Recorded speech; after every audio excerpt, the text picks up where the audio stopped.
Hey everybody, I am going to try and take a video of me appliquing this orange peel block, and I'm hoping not to shift my camera at all because I know it's focused just right.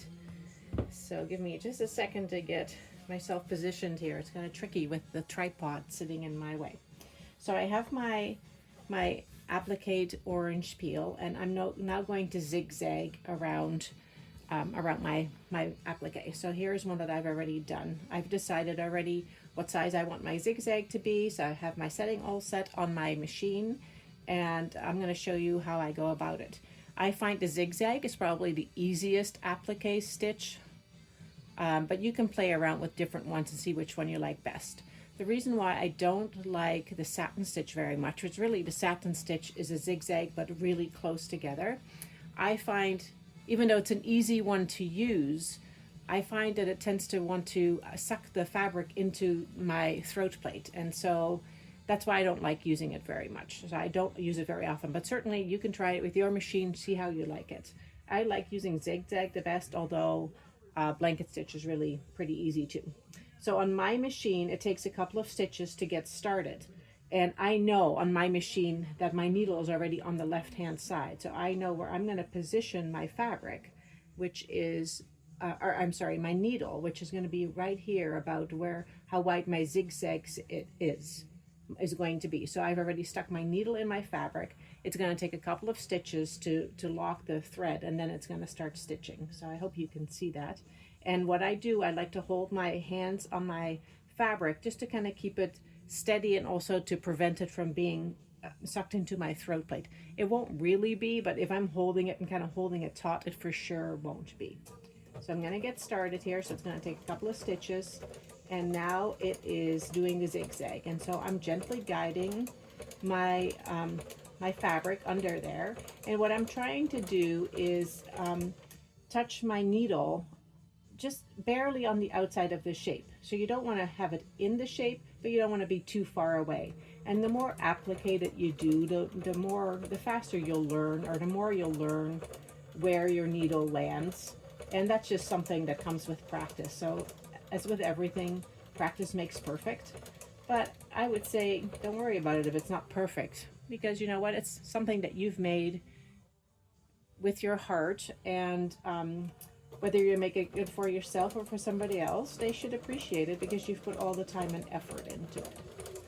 So I'm stitching along here. Obviously, this is pretty simple because it's a very gentle curve. So I'm, you can sew as slow or as fast as you want to. I know some people sew way faster than I do. Well, I can't because then I go way off course. So I sew pretty slowly, and you see how I'm holding my fabric. You don't want to hold it too tight because then of course you might bend your needle or something, but I'm still holding it and guiding it. So I'm gently turning it along the curve of the orange peel. And then I want you to see, and hopefully you'll be able to see what happens when I come to the corner, because the corners are of course the trickiest parts. Okay, so I'm hoping you can see this. So I'm going to stitch. I can do one more stitch, I think, before I get to the corner. So now I feel like it's not perfect, but my needle is kind of at the corner of my shape here. So now I'm turning it completely around, and I'm going to start going the other way.